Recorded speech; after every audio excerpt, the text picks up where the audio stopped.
Thank you for being here. Thank you for waiting out the technical difficulties. We have Veronica King, very, very excited. We have Regina, happy dances all around. Your thrilling 3-sibling Becca is here. Summerbrook is here. Michael is here. Hello. I messaged some other people to be like, hey, pop in if you can. I might even drop a quick little note to Kate. I know she went live, but just to say, like, hey.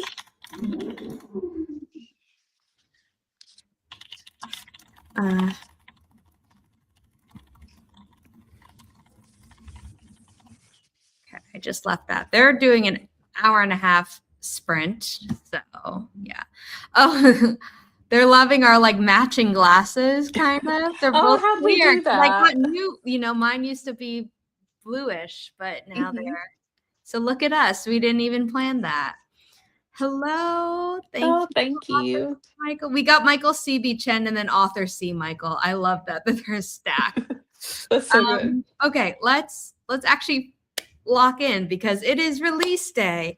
Chandra, you are now a solo published author. For people who don't know, I don't have it with me because today really is all about Mother Mercy. But Chandra was previously published with Inimitable Books for the co-written writing prompt books, 1,000 Words to Get Started and 1,000 Words to Ignite Romance, which are both writing journals with 1,000 words as stickers in the back of each book. For flash fiction writing or for inspiration. If you're like, I don't really write flash fiction or every small piece of fiction I write ends up ballooning into a novel, if you're like me. So those are really great. But those, while they encourage people to write fiction, are technically nonfiction or writing books in their own category. But Chandra, when I first met her, was already a novelist, writing fiction, scary things. And then she came to me with this. But let's talk a little bit about how you're feeling where it's release day. I know during the Storyteller's Hearth on Saturday, you're like, yeah, my release day's coming up. I'm trying not to panic. And I was like, don't worry. Becca felt the same way. But also what it's like to be like, okay, one, you have a hardcover now. It's fiction. It's solo. Like, how's it going? It's good. I woke up early this morning and the first thing I did was look at like the Amazon ranking because I've been looking at it like a little like stalker. A little gremlin. Yeah. I am. I'm like, oh, what's it say? So it's like the first thing I did when I woke up and realized what day it was. And then I always co-work in the morning with Veronica. So I was super late to that. Like I overslept. And I was like, womp womp. So we started that. I got my cup of coffee and then I was like, I'm just gonna be like a little bit delulu and just work.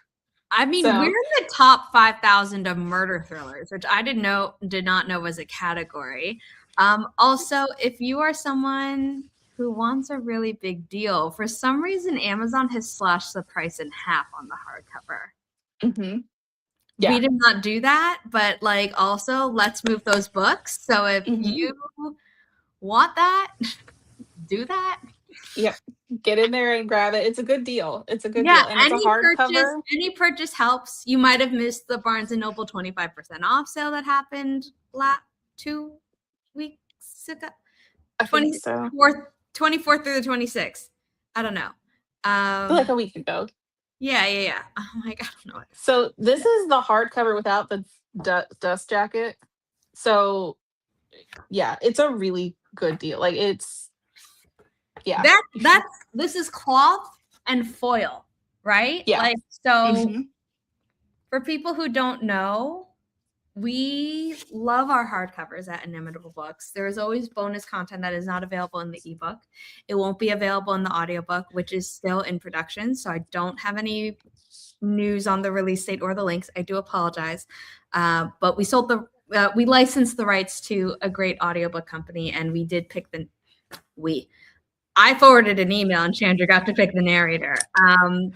So it will be great when it comes out. But this is when we sometimes for a book, it's like perfect for us to like print art, or to do like a simple design. But this was just, we had so much fun. I think we spent like 3 hours on a video call, me being like, what about this blood splatter or this or Yeah. presentation or size or like what? Like and picking the colors. Do we do the van? Do we have the title on the front at all? I always like to do these when it's a cloth thing, so that when it's I say that I now can't remember if I did it with the Love and Hell books, but definitely with Grandma's Little Secret, Mother Mercy, and the next book that's coming out from us. I have done that. So, because I know some people like to read their hardcovers naked. I personally don't, because we put in so much work with the cover designers to do our amazing dust jackets. I think they work really well together. Oh, they absolutely work well together. So regardless of what you choose, it looks great.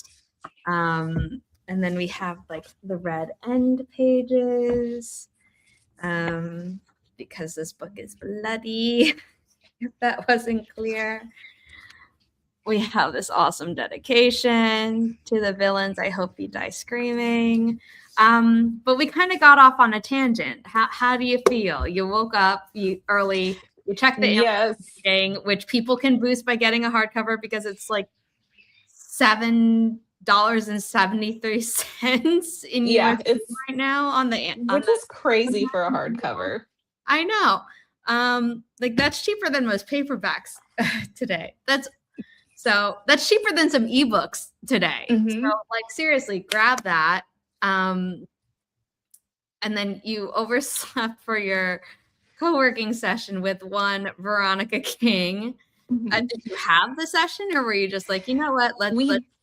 Yeah, we did. And then I started, just like getting on social media and started posting stuff. And like, I was like, that's my job today. Like, I'm just any way to like work. But then I made like a little breakfast, and I'm trying to be a little bit delusional about how the day is going and not like overthink, because I was feeling pretty stressed before, of just like, am I doing enough? Like all of that kind of stuff.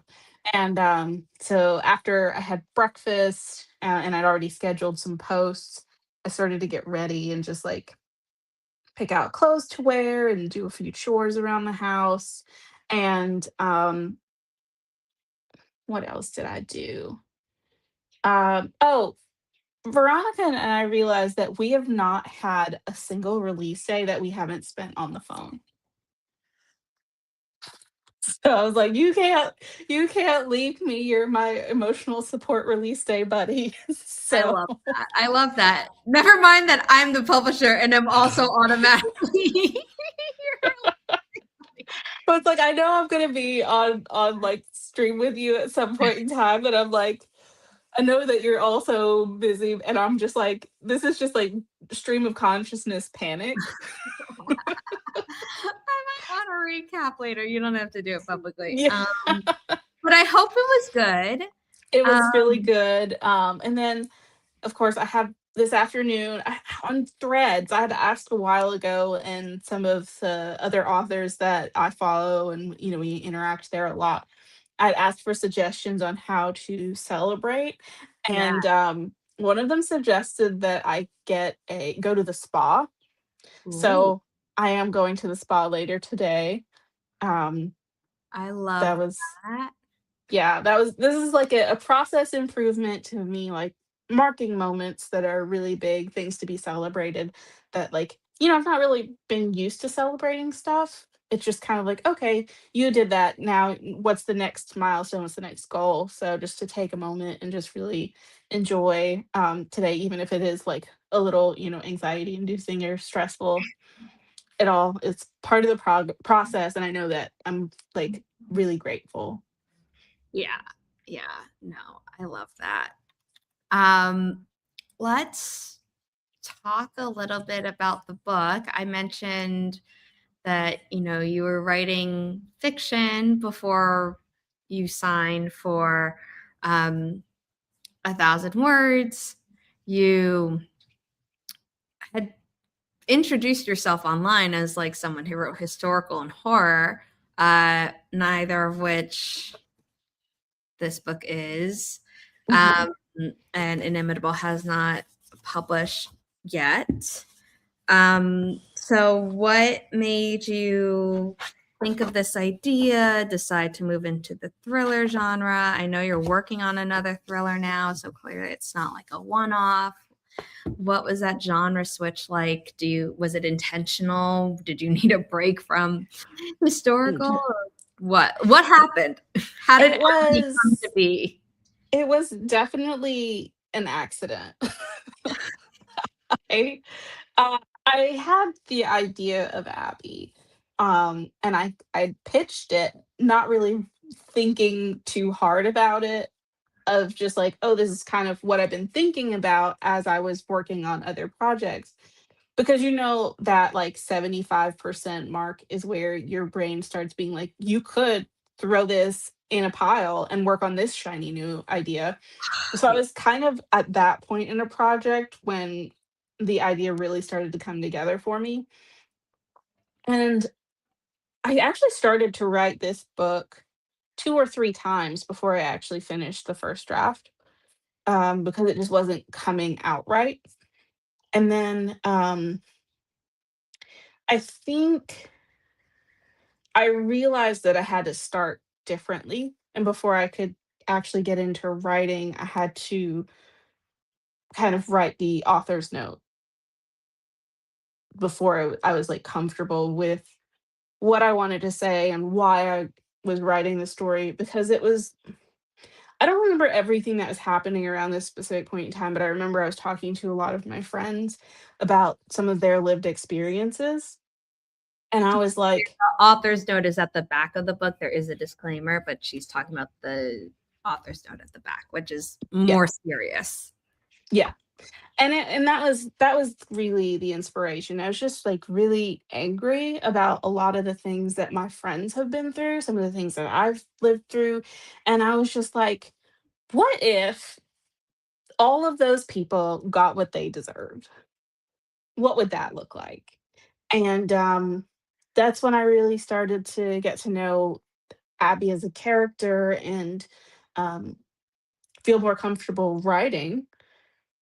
And there were definitely still times where I was like, am I doing too much? Because you do have to go to kind of a dark place to write both sides. Like, what kind of person would be okay with doing, these horrible things? And then what kind of person is comfortable with taking revenge on them?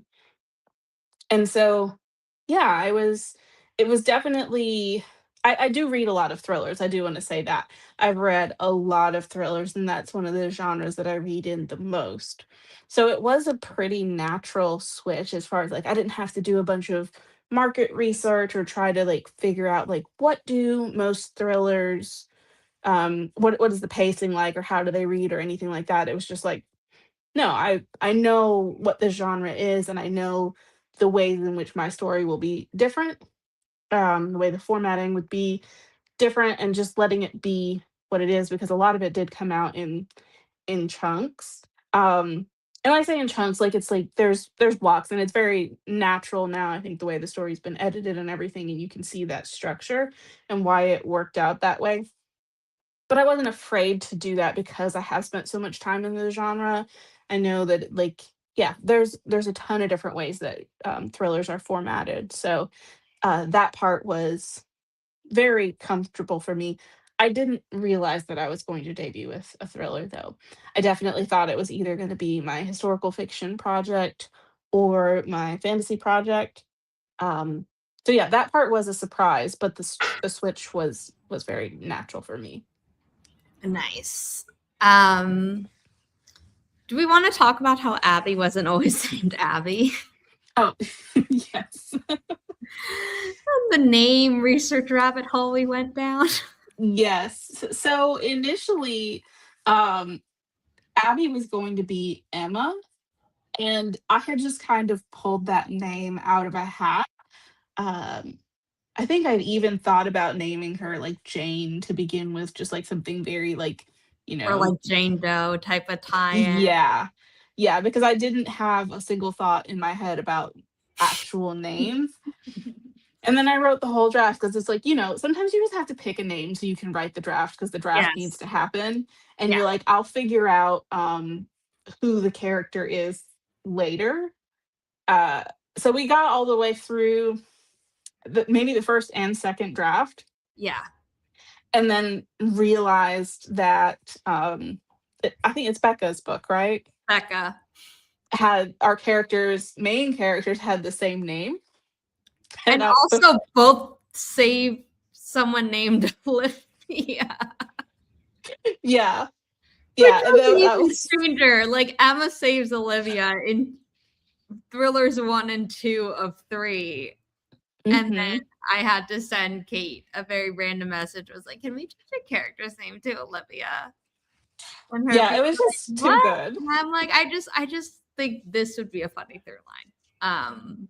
But Yeah, that's not a main character. But you change um yes, Emma Abby's. There is now no longer technically an Emma in Mother Mercy, but once was. yeah. um It did make me laugh though because we never spoke about like the content of our books. yeah, And initially, I don't we didn't know that we were all going to be coming out in, sequential no, no. order. So I was very surprised. But it was funny. And so there's like, hey, just because your books are coming out so close together and like all of that stuff, were you like dead set on that name? And I was like, oh no, I had not a thought in my head. Like, I was also editing them back to back, and like obviously the worlds are different, so it wasn't like, oh, which Emma am I editing? What story am I in? Like they're all thrillers, but it was very clear what world I was in each time. I love inimitable books stories because they're all unique from each other, but they're like they also fit very well within their genres.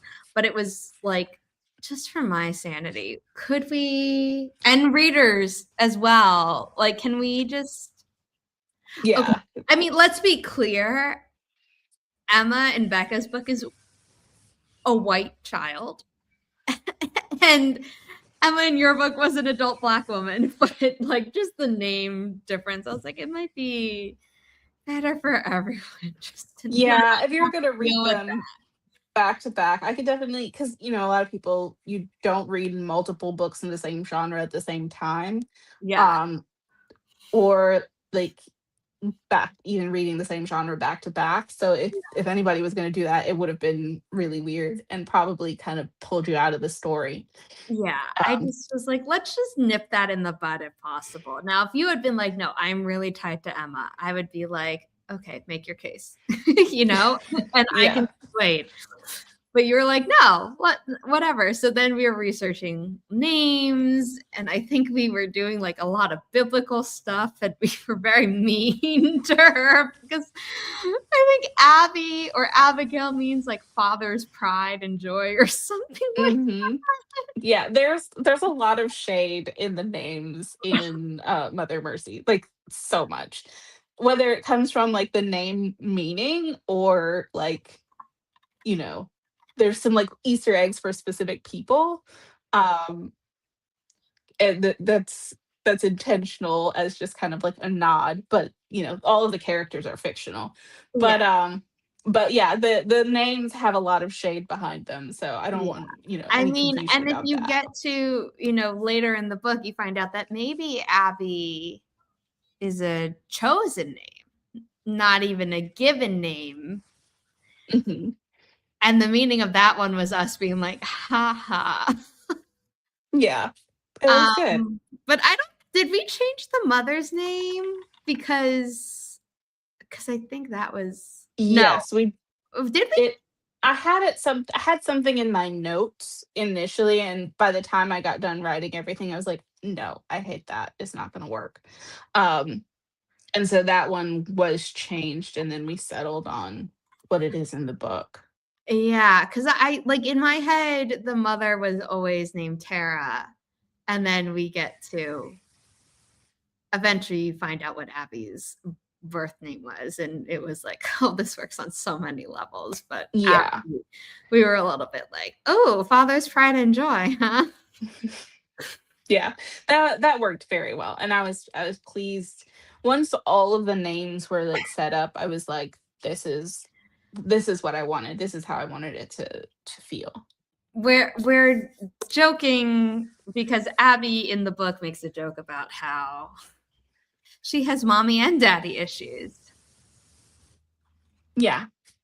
This we have a bot, so please handle that. I know it wasn't because this person is Chandra is very anti that, so just a troll. I trust my multiple mods in chat can handle that. Chandra, I hope you didn't read it, but also Oh, I you. did. But I you know what? know, I'm I know. sorry. Literacy isn't for everyone. Uh, I hate it. Like I know that you never would. No. I mm-mm. Mm-mm.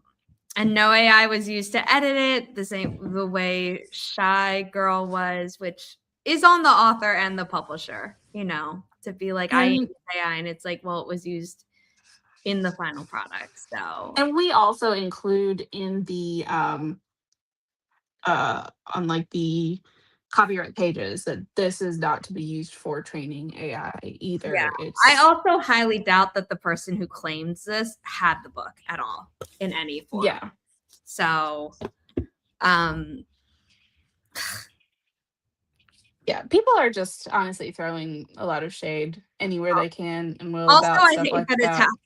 happening to our only visible Black female author at Inimitable Winky Book. Dink. Ugh. We have other So BIPOC people at Inimitable Books, but I was like, it's it fine. never ends. As Olivia Pope said, or her dad said, twice as hard to get half of what they have. And then we have Michael B. Jordan playing twins in Sinners. So Yeah. Regina, if you can see it in the comments, you can do it. Seriously, someone handle this because I'm sick of seeing this person in chat. Otherwise, I'm just going to go to YouTube myself because I love all my mods, but also sometimes I feel like I can do it faster.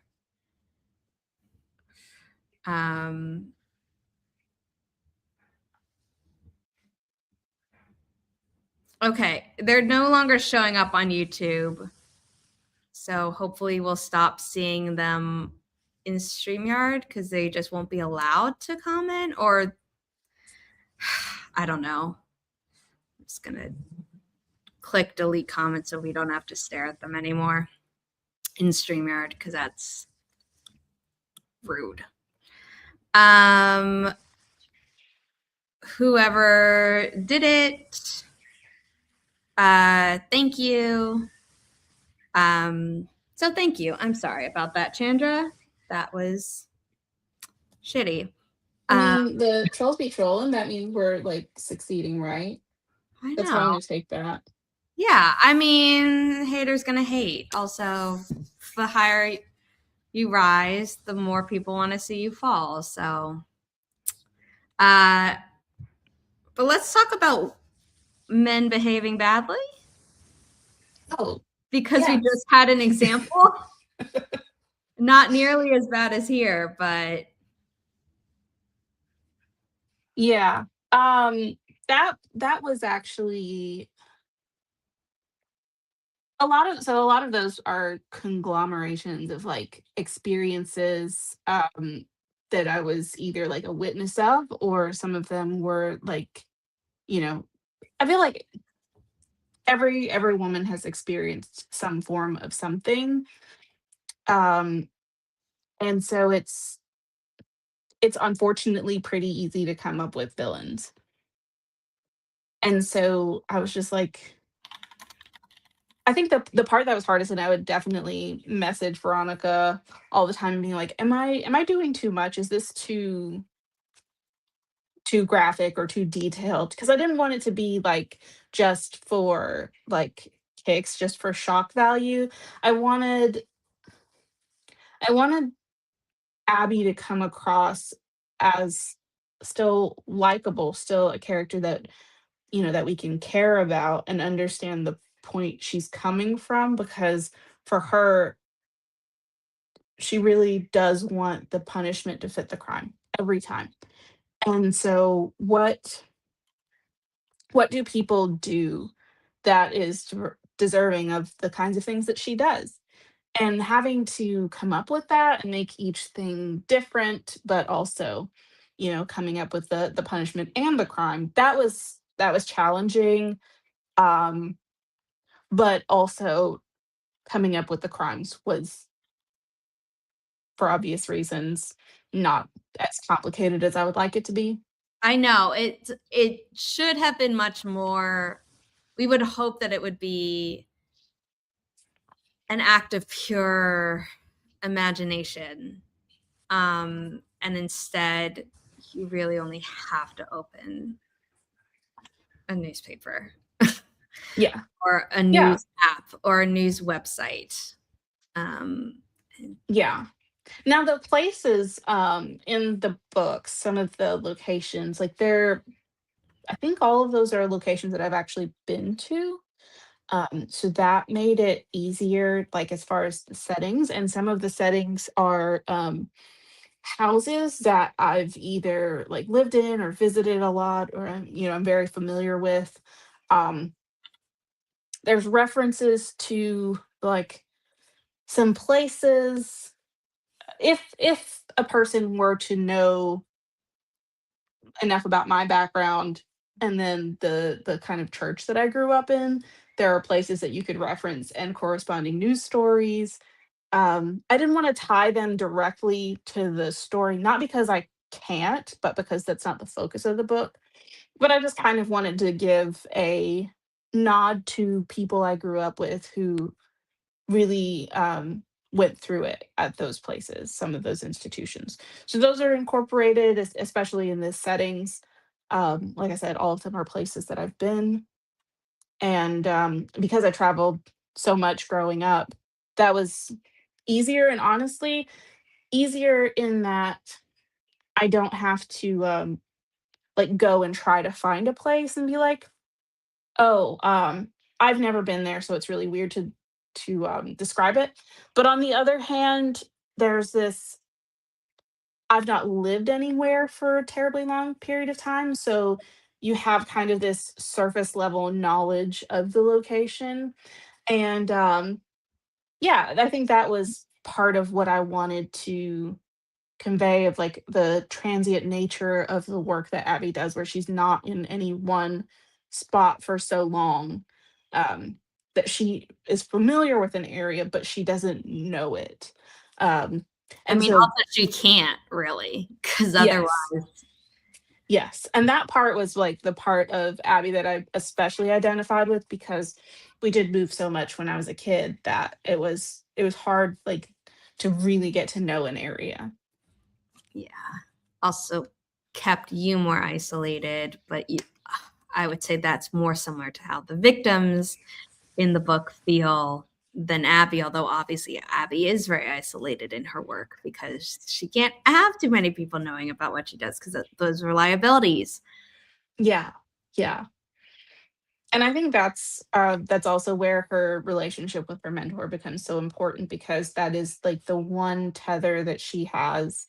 But that individual is also, her parent, and makes it all possible.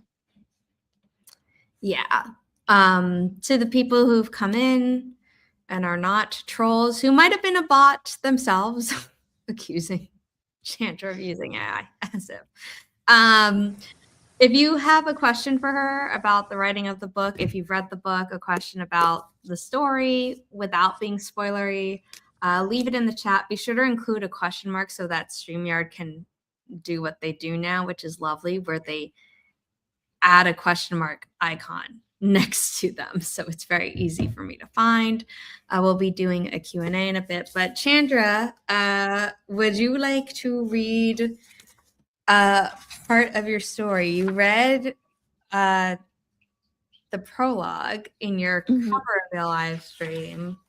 You don't have to read all of chapter 1, but I actually do believe chapter 1 is shorter than the prologue in word count wise, because we have a lovely list format that takes up space.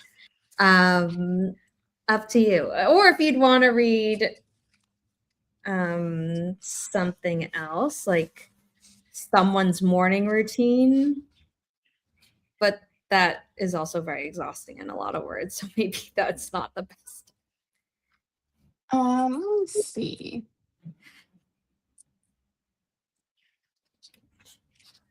Chapter 3 is also short and really pokes fun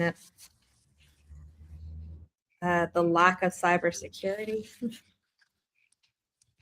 Without getting too spoilery, I know this is very short, but the first letter. Okay. Yeah. Let me.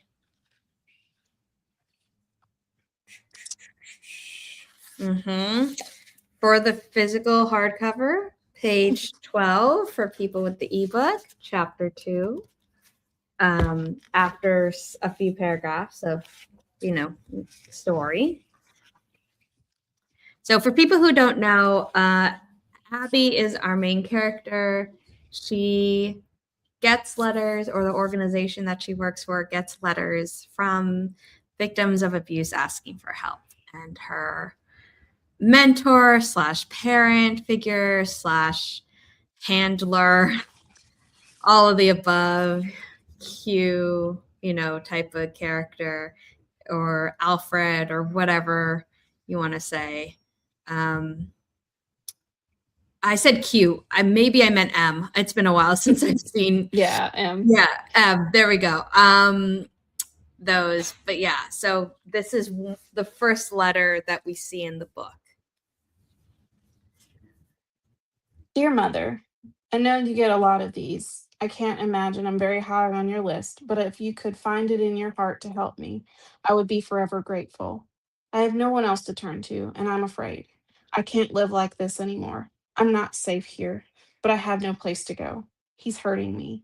Last time I ended up in the hospital, and I'm afraid the next time it will be worse. Corinne.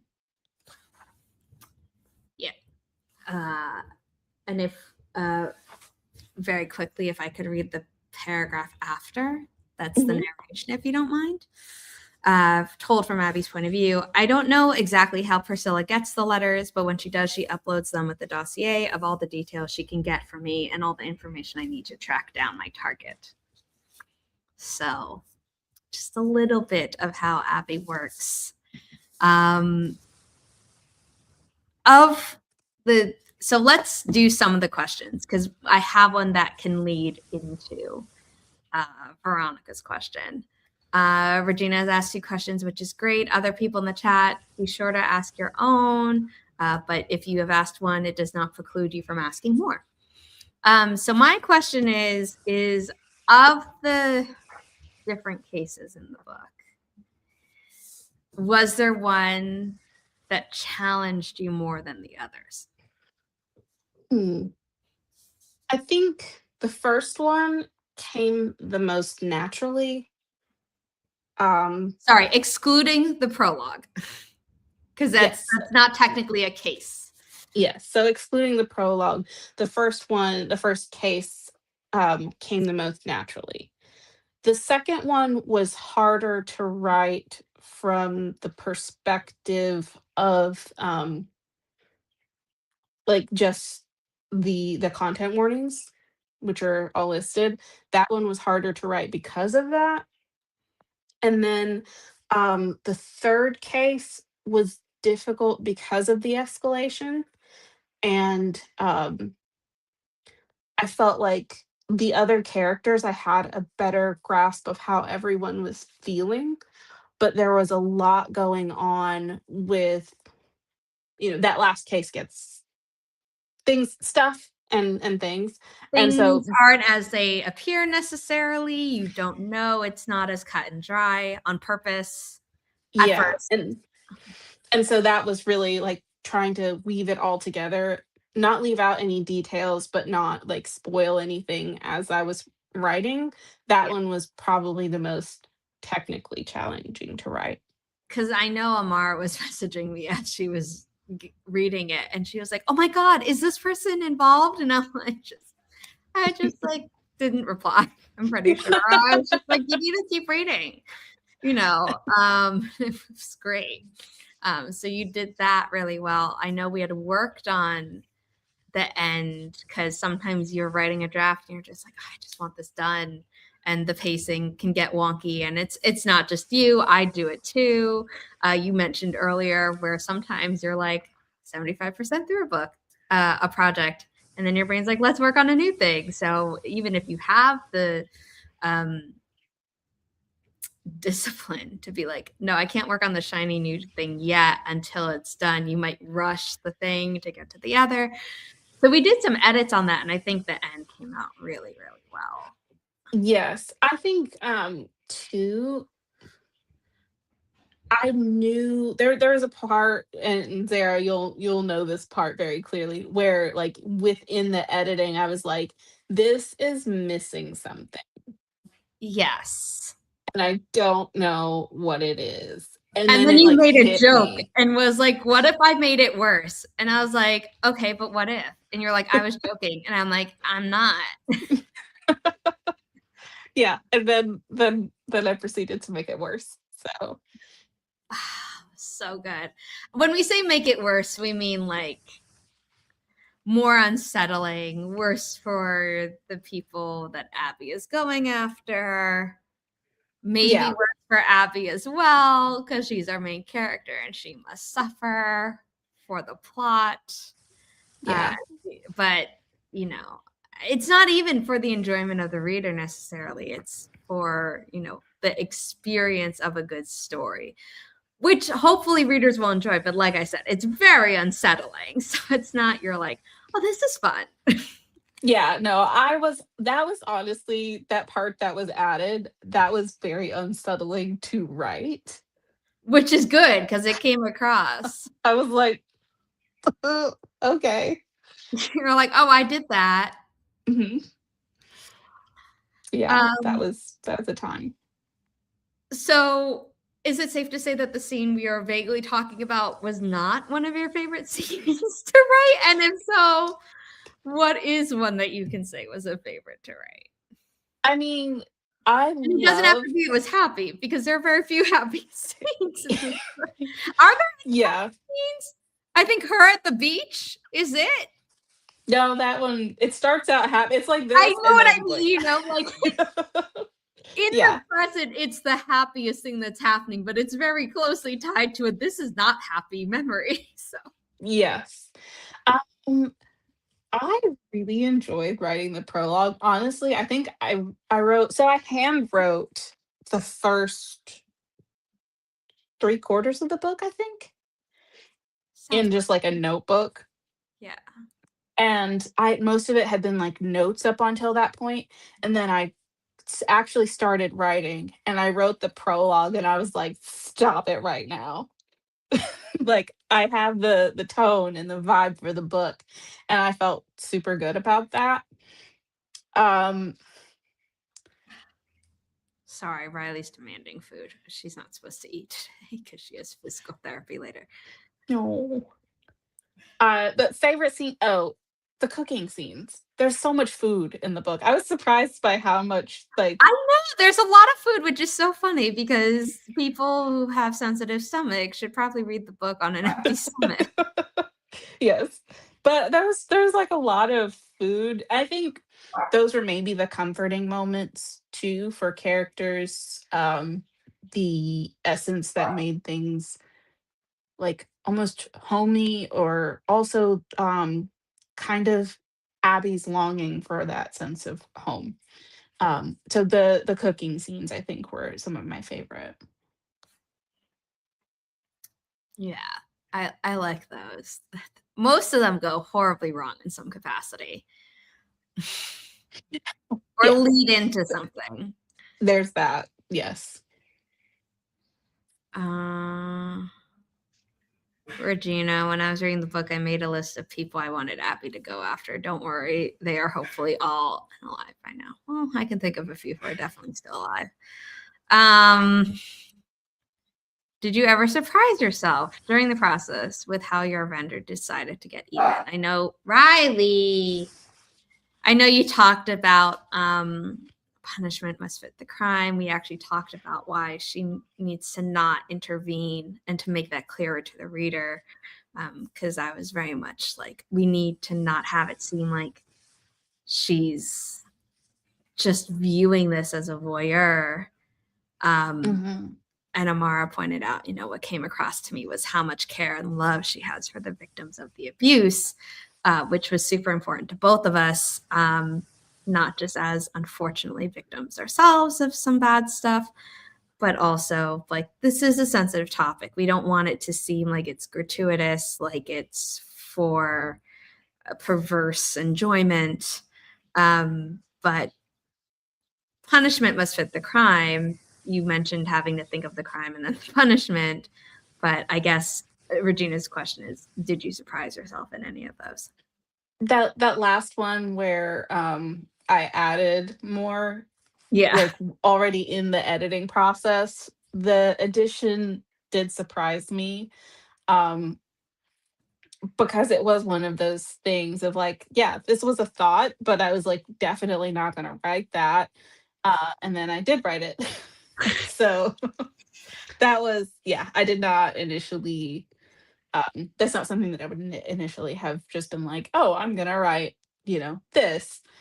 It was, it definitely evolved out of like, no, that needs to be added because that's how Abby would think about it, not Yeah. just how I would think about it.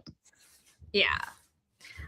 Speaking of how Abby thinks of things, Regina, I know you asked a question in between the last one and this one, but let's do this one because it is you're driving the whole thing. But Abby's the one who has to be like, well, I'm not gonna be dumb and get caught. So Mhm. how she handled that. You do talk about Yeah. a bunch of different laptops, but I think the question might be a little bit more about the physical cleanup, which we see Mhm. a few times in the book. So as far as the forensic goes, I mean, forensic files, 48 hours, cold case. Like I've watched a lot of that. I follow a lot of true crime podcasts. Watch a lot of court TV and follow a lot of cases that are ongoing. One of the biggest things, and this was the purpose of, she does use electronics in a very specific way.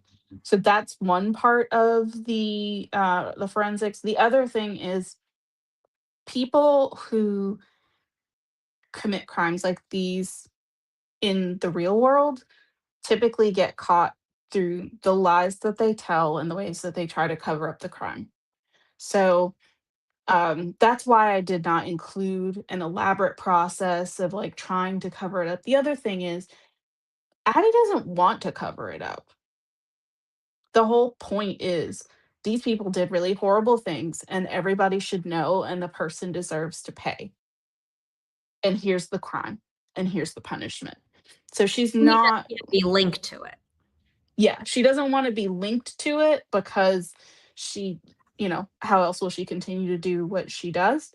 But she's not trying to cover up that something happened. It should be apparent that something happened. Typically, though, when people are apprehended for committing crimes like these, they know the person that they've harmed. Um, and that's what makes it so difficult to track her is because she doesn't have any connection to these people outside of that. even if they do identify like a vehicle or something that was in the area or somebody who is new to town, there are some measures that she takes around that. But in a general sense, it's a stranger comes into town, is not there for terribly long, and is gone again. And because she's so transient and she doesn't really have any connections, um, yeah, uh it's not going to be as easy to track her. There is someone specific, and I can't think of his name, who was apprehended. I think he one of his last cases had been in Alaska, and they caught him, I think, in Arizona or Texas. Um, and it was not because of a crime; it was because of a traffic violation. Oh, I'm not sure if I lost audio. Hold on. Oh, I was muted Oh, sorry. because I didn't want y'all to hear Riley begging for more food. That was my bad. Yes, I remember hearing about that case. I also can't remember the name of the person. Which is Um, for the best. Like nobody. yeah, yeah. I love thrillers. My favorite thing is being able to guess something and then get the satisfaction when it's revealed, while also being totally shocked by the big twists. Which, yes, her text. I should take a screenshot and send them to you. Um, what did you do while writing to care for yourself? Because you opened yourself up to all of these really tough topics. Um, I don't honestly remember that much of like the in between what I did, but I have gotten a lot better after a few years ago. I went through some like really intense burnout just from writing so much.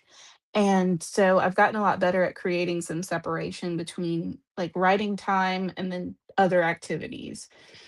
So I know a big part of what I was doing when I was writing the middle of this book, I was actually visiting family out of the country. So um, I do have some time where I was like with my notebook on the beach writing. That definitely happened. So it was, yeah, there's a lot of breaks and um like kind of planning some of the stuff that I had to write if it was going to be a really intense, uncomfortable scene, then like, I'm going to get this done and then I can take a break and do something else. But there was vacation was involved for sure. Oh, also I have a really, really great therapist who I was like, hey, I'm doing a thing. I've decided to traumatize myself. I'm along Hmm. the ride. Yeah. And I will say a lot of this was also very cathartic. So Yeah, that helped. yeah, yeah. Um, let's answer Regina's question, and then if anyone else has any others, now would be the time to get them in, because we will be wrapping up soon, but not quite yet. Do you have any medical background, or did you take special classes for the physical stuff, or is this all just writer research and things like that? Because in your disclaimer, which I know Amara got a kick out of, and I read during the Storyteller's Hearth live stream over this weekend, where you say, come on. This book is not intended as an instruction manual. The activities described in this novel are solely intended for narrative purposes. While I am an IT professional, etc., etc. Mhm. Medical background. So there are two nurses and a cardiothoracic surgeon in my family. But I myself am not in the medical field. I think the most advanced I ever got was some candy striping. Um, However, I do watch a lot of like medical stuff, and there are also like study videos that you can watch on YouTube of like surgical procedures. I had wanted to go into the medical field, which is very expensive. So I would at times watch those to just like learn general stuff. Um, but Also, this is I'm just I laughing don't. because my type of leg surgery, there was like my doctor had put it up online, not mine, but like Mhm. he had filmed himself doing it, and my mom was like, "Do you want to watch it?" I was like, "No, I don't want to know what's going to be happening while I'm Mhm. knocked out." Yeah, it's funny because I've been encouraged to get LASIK before, and I'm like, nope, sorry, can't know too much about it. Yeah, And I even like wanted when I, to, but then I learned more about it, and I was like, "Okay, now I know why the Oh, I always mix it up. Ophthalmologist ophthalmologist. or optometrist. I don't remember which one the person in my family, extended family, is, but he's always hated LASIK. And the people who get it and it works for them, I'm like, I'm so happy for you. But it's Hmm. kind of like, do you want the good vision now or do you want it later? And I had reasons for wanting it now. But some of that was tied to my trauma, and I think it's gotten a bit better. So yeah. Sometimes Yeah, once you and know too much about something, it's like if you think yes, hard about certain things, you're like, I don't can't enjoy that anymore. well, and yeah, I think there's some like kind of morbid stories that I could tell about like what got me into medical stuff. But I remember as a kid, I'm very dyslexic and I had a hard time learning to read, but I always loved books.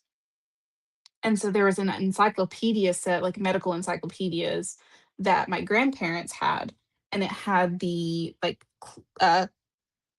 projector film type sheets that were just slides of anatomy, and you could like as you turn the page it would like, okay, this like these are all like the nerves in the body, or these are all the bones, so you could flip through the pages, and then as you flipped it would stack to create a whole human.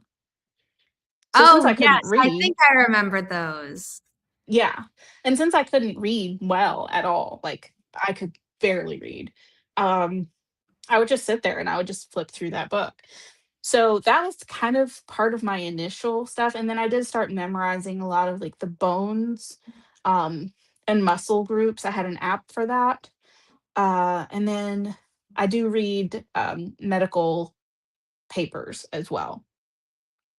So my understanding of it is not perfect, but between, like, all of the crime stuff and court cases and stuff like that where they have expert witnesses presenting on something, between that, watching like different surgical operations be performed, and then reading journal articles, um that's the extent of my medical background, as it were.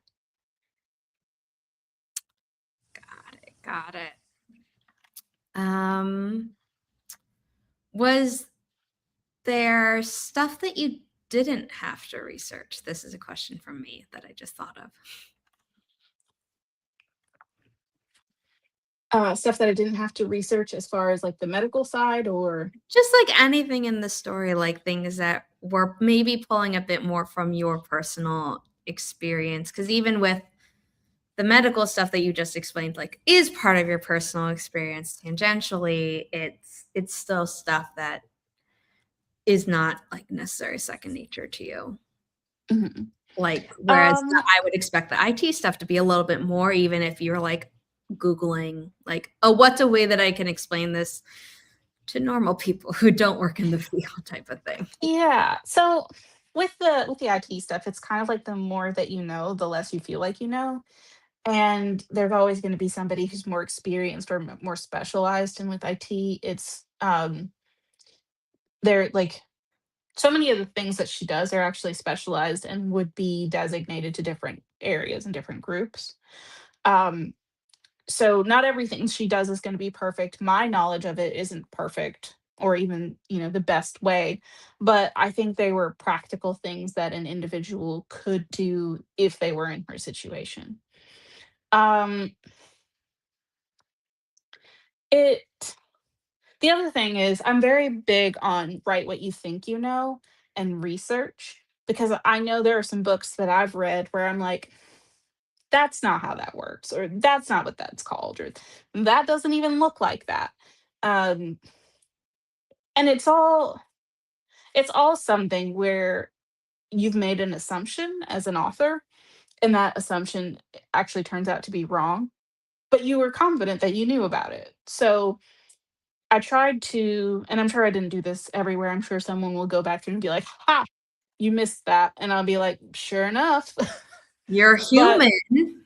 yeah, but that's where I'm like, I'm gonna write what I think I know, and then I'm gonna make notes. One thing that I thought I knew, Hold I on, I'm had. just Riley's just being a little bit of a drama queen, so I figured I'd bring her on camera.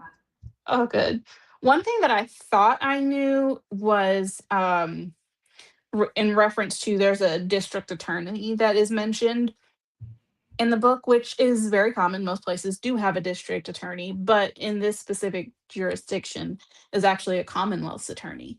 So I didn't find that out until I was researching. So there's one part where, somebody references them as a district attorney, but that person is actually the Commonwealth's attorney, which is identified later in the story. And it's like, yeah, they fulfill the same function, but there's definitely going to be some people who are like, actually, Yeah. um, but like, it's intentional how it's correctly identified in one place and called something that's an equivalent but not what they call it in that jurisdiction.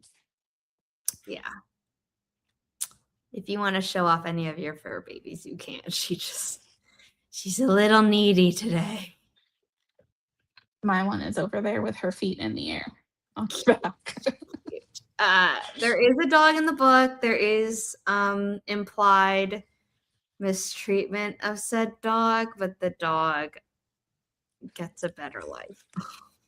Yes. Oh, that was something that I was absolutely not going to put on a page. I mean, I had seen the movie American Psycho forever ago, and the opening of it is horrifying. And I watched the whole thing, but I've told my mom multiple times, like, do not watch, because if this is like the first thing, you don't like, the rest is funny in comparison to the beginning, and it's just like, Yeah, past that. we all know how we ended up with John Wick, so Yeah, 100%. So yes. Is okay. I guess the last question I would ask you is, what do you want readers to walk away from your book feeling, aside from being like, everyone needs to read this book?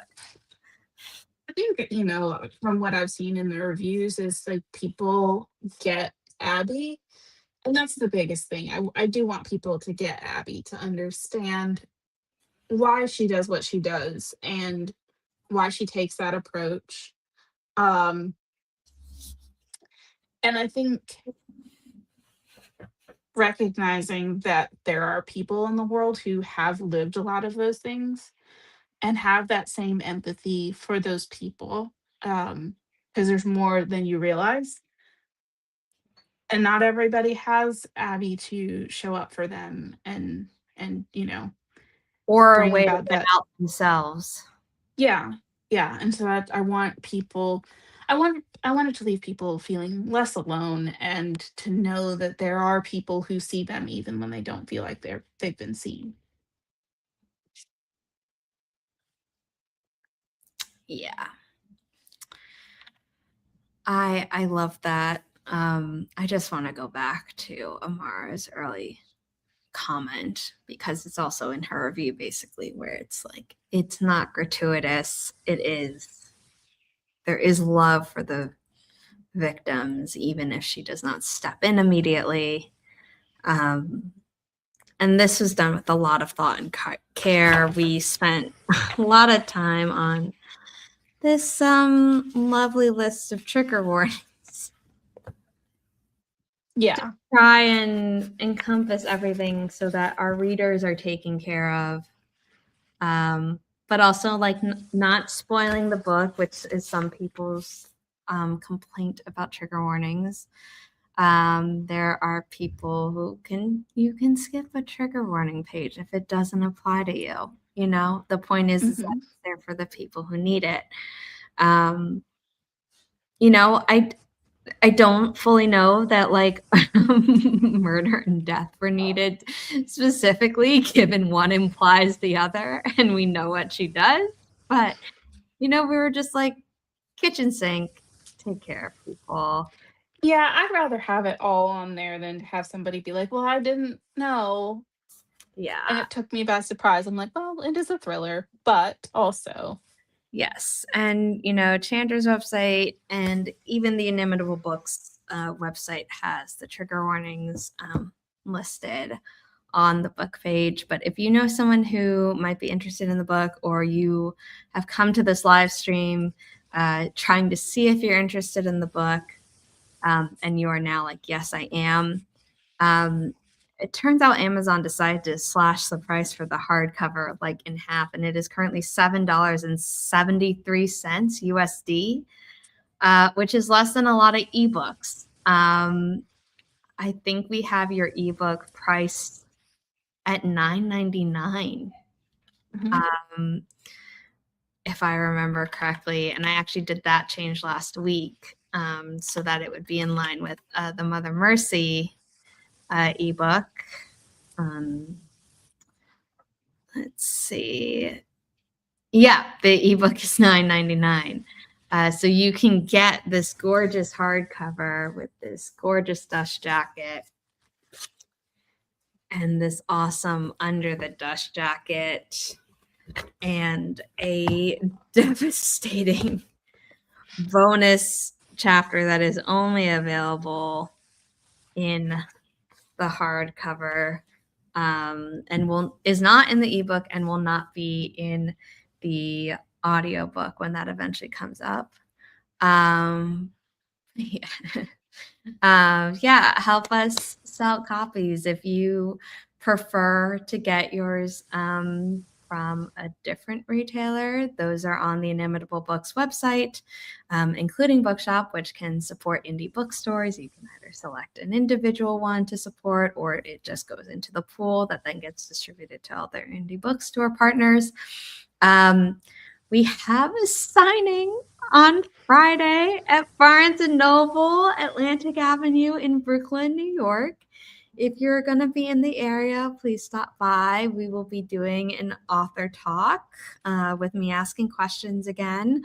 I'll try not to be too repetitive, too much overlap, but there might be some because, as we know, not everyone is here who is supportive of the book because people have day jobs. Some people might watch replays and things like that. People have things other than day jobs that make busy and stuff. But Becca had her event there in February. They were super welcoming. It was a lot of fun. So please come to that if you are able. If not, we will eventually be selling signed copies of the book online. So that's exciting. Becca's book, Grandma's Little Secret, is currently able to do that. So I love that we're finally getting her together like 4 years in. We're almost 4 years old as a company, and I'm just so excited to be doing these thrillers. And congratulations, Chandra, you are now a solo fiction author. And I can't think of a better book for your like debut as a solo writer. It just feels so right. It does. I love this book. It is a tough pill to swallow. I think some people who need to read the book, who are closer to the villains than the hero, might not get it. But I think, as we've seen in the chat, people who unfortunately can identify with the victims have found it really cathartic. Even if there are certain scenes where you might be like, I think I just need to sit with what I just read because that was a lot. um, you're Yeah. very good at that. So again, I am so proud of you. Congratulations on your release day. This is not the last day. We will be celebrating the book again. Book signing, Barnes & Noble, Atlantic Avenue, Brooklyn, New York, this Friday night. Events on our website. I think it also in all the posts that we've been making about release day, but I can't remember because release day is always such a whirlwind. So thank you, Chandra, for writing this amazing book, taking the time to talk to me and our internet audience. And I will see you when you come to New York. Everyone else, thank you. Thank you. Buy your copies, tell people, leave reviews. If you see people leaving troll comments, also report those as well. That's supportive as well, because we don't like when people tear down deserving authors, much less deserving authors who happen to be part of marginalized identities, because sometimes people are just, they might not make Abby's list, but also we could sometimes wish they just weren't here to begin with. So thank you so much. Thanks for watching, which is the title of a different book, and I will see you all next time. Bye. Thank you. Everyone. Bye.